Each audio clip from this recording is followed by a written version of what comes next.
بسم اللہ الرحمن الرحیم صلی اللہ علیہ محمد صلی اللہ علیہ وآلہ وسلم۔ السلام علیکم، welcome to my YouTube channel. تو آج انشاءاللہ ہماری 69 حدیث حضرت محمد صلی اللہ علیہ وآلہ وسلم نے فرمایا، ابن عمر رضی اللہ تعالیٰ عنہ اس کے راوی ہیں، ہمارے نبی صلی اللہ علیہ وآلہ وسلم نے فرمایا، اسلام کی بنیاد 5 چیزوں پر رکھی گئی ہے۔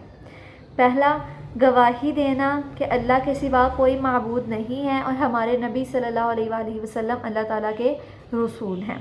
دوسرا، نماز قائم کرنا، زکوٰۃ ادا کرنا، حج کرنا اور رمضان کے روزے رکھنا۔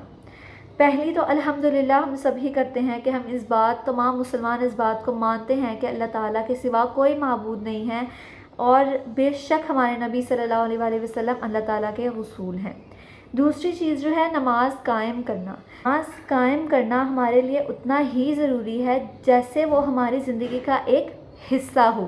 ہمیں نماز کو اس طرح قائم کرنا چاہیے جس طرح ہمارے نبی نے اور اللہ تعالیٰ نے ہمیں قرآن پاک میں حکم دیا ہے۔ نماز ہی ایک واحد وہ عبادت ہے جو ہمیں ڈیلی روٹین پر کرنے کا حکم دیا گیا ہے۔ اللہ تعالیٰ نے ہمیں پیدا ہی اپنی عبادت کے لیے کیا ہے۔ اللہ تعالیٰ خود قرآن میں فرماتے ہیں کہ میں نے جن اور انس کو اپنی عبادت کے لیے پیدا کیا، یعنی جنوں اور انسانوں کو اپنی عبادت کے لیے پیدا کیا ہے، اور صرف ایک عبادت ہے جو ہمیں ڈیلی روٹین پر کرنی ہے۔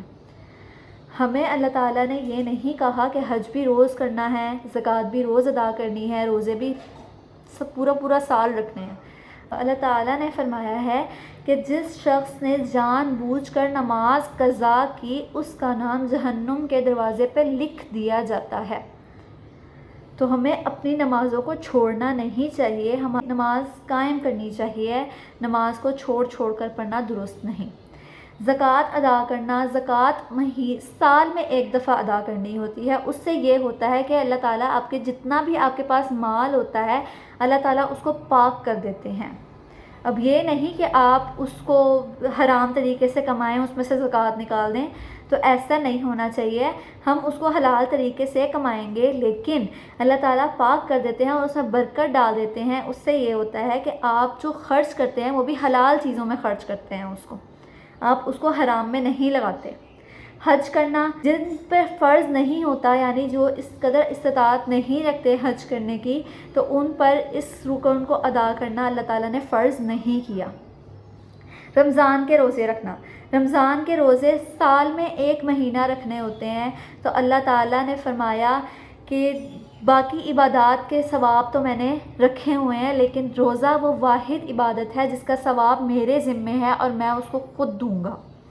یعنی اللہ تعالیٰ اگر ہم رمضان کے روزے پوری نیت کے ساتھ رکھتے ہیں تو اللہ تعالیٰ ہمیں اس کا بہت زیادہ اجر عطا کریں گے انشاءاللہ۔ اور ہمیں اس طرح ہی رمضان کے روزے رکھنے چاہیے جیسے اللہ تعالیٰ ہمارے بہت نزدیک ہے۔ حضرت موسیٰ علیہ السلام کو اللہ تعالیٰ نے فرمایا تھا کہ موسیٰ میں تم سے کلام کرتا ہوں پھر بھی تمہارے اور میرے درمیان بہت سے پردے حائل ہیں، لیکن آخری امت ایسی ہوگی جب میرے سے دعا کرے گی، رمضان کا روزہ رکھے گی، میرے سے دعا کرے گی، تو اس کے اور میرے درمیان ایک پردہ بھی حائل نہیں ہوگا۔ تو ہمیں اسی اخلاص نیت کے ساتھ روزے رکھنے چاہیے تاکہ اللہ تعالیٰ ہمیں اپنے قریب کریں۔